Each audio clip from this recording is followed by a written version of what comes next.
जिनकी सियासी कूटनीति का विपक्ष भी लोहा मानता था, आज उनके खिलाफ ही सबसे बड़ी बगावत हो गई। पार्टी टूट गई, परिवार टूट गया। इसलिए आज हम सत्ता में महाराष्ट्र के सबसे बड़े सियासी खेल का स्पेशल एडिशन लेकर आए।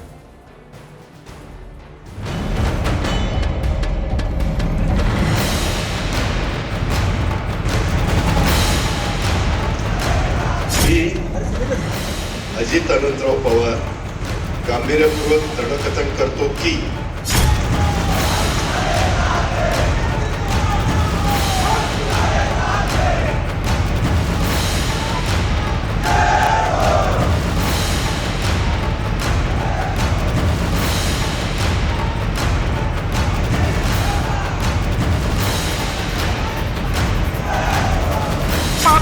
ये डबल इंजन वाला सरकार मोदी जी के नेतृत्व में चल रहा था, इसको अभी ट्रिपल इंजन मिल गया है। ये अभी बुलेट ट्रेन की गति से भागेगा।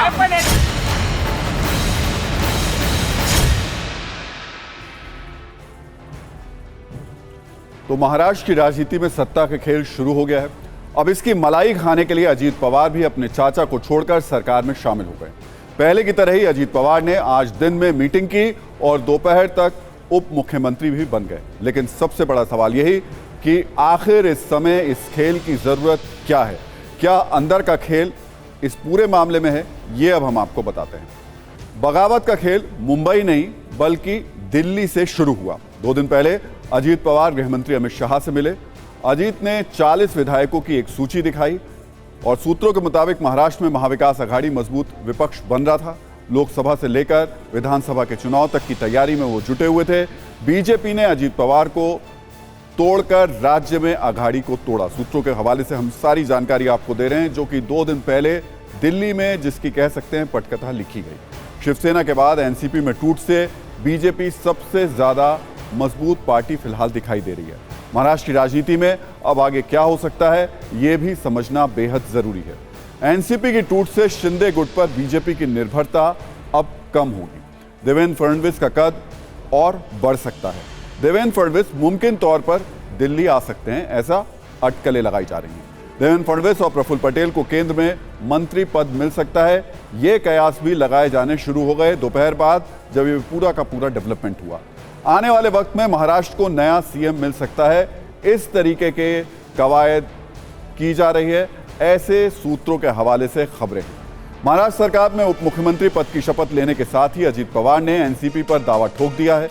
अजीत पवार ने एनसीपी पर अपना दावा ठोका। अजीत पवार का बगावत के बाद बड़ा ऐलान है ये, और एनसीपी के निशान पर ही चुनाव लड़ेंगे, ये अजीत पवार की तरफ से कहा गया है। और इसके साथ ही शरद पवार को अजीत पवार ने खुली चुनौती दी है। सभी विधायक और सांसद हमारे साथ हैं, ये दावा अजीत पवार की तरफ से किया गया। पूरे विधायक हमारे साथ है, मेंबर ऑफ पार्लियामेंट हमारे साथ है, बाकी के पार्टी के वर्कर हमारे साथ है। इसीलिए आज मैंने डिप्टी चीफ मिनिस्टरशिप का ओथ ली।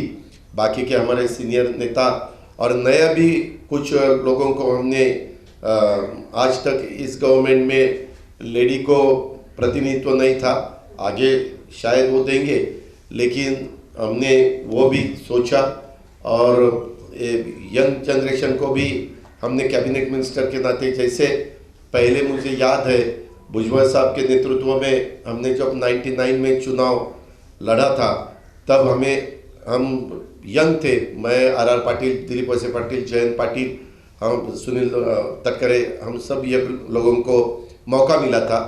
अभी वैसा ही संजय बनसोड़े हो या अपना अदिति तटकरे हो या अनिल भाईदास पाटिल हो, ऐसे अलग अलग नए लोगों को भी हमने उसमें शामिल किया गया है। तो महाराष्ट्र में बहुत तेजी से ये जो डेवलपमेंट हो रहा है, उस सब के बीच में एनसीपी ऑफिस के सामने रॉयड कंट्रोल पुलिस को तैनात कर दिया गया है। लॉ एंड ऑर्डर को देखते हुए सुरक्षा बल तैनात किए गए हैं। एनसीपी ऑफिस में बड़ी संख्या में इस वक्त कार्यकर्ता मौजूद हैं।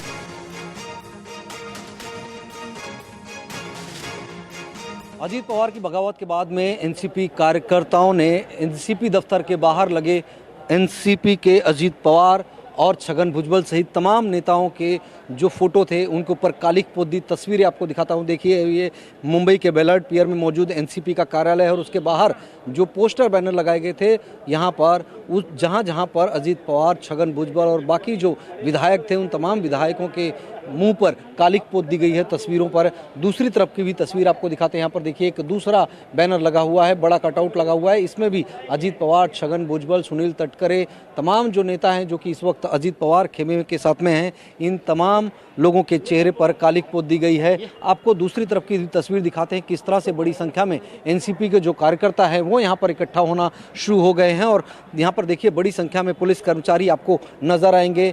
जाहिर बात है कि जिस तरह से ये पूरा का पूरा घटनाक्रम हुआ है उसके बाद में प्रशासन भी पूरी तरह से मुस्तैद है। सामने आपको राइट कंट्रोल पुलिस की गाड़ी नजर आएगी, मुंबई पुलिस की वैन नजर आएगी। बड़े पैमाने पर सुरक्षा व्यवस्था के यहाँ पर इंतजाम किए गए हैं। फिलहाल तस्वीरें आप देख सकते हैं किस तरह से यहाँ पर एनसीपी के कार्यकर्ताओं का जमावड़ा लगना शुरू हो गया है। तो एनसीपी ऑफिस के बाहर नारेबाजी की जा रही है और शरद पवार के समर्थन में नारेबाजी ये लगातार हो रही है। अजीत पवार के खिलाफ नारे लगाए जा रहे हैं। आपने पोस्टर्स में देखा भी लोगों का गुस्सा किस तरीके से एनसीपी दफ्तर के बाहर दिखाई दे रहा है।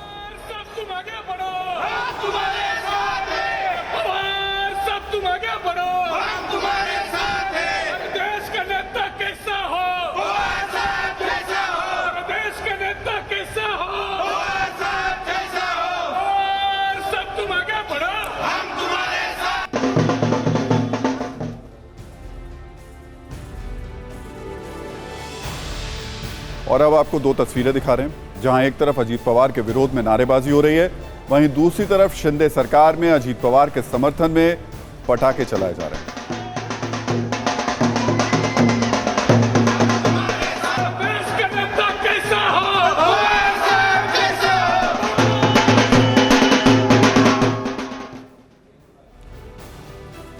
तो 23 नवंबर 2021 से पवार परिवार में पावर गेम का जो विवाद शुरू हुआ, आज उसने महाराष्ट्र की सियासत को बदल डाला।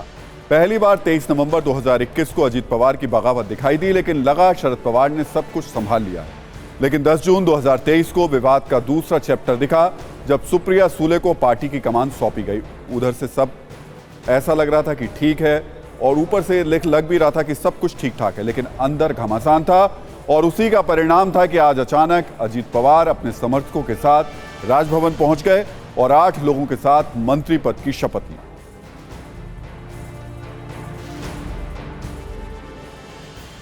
और एक और बड़ी खबर यह कि अजीत की बगावत के बाद शरद पवार का बयान सामने आया। पार्टी के खिलाफ जाने वालों पर एक्शन होगा।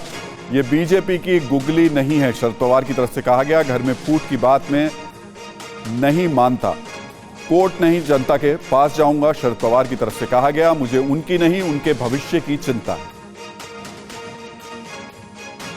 नहीं, ये रावरी है।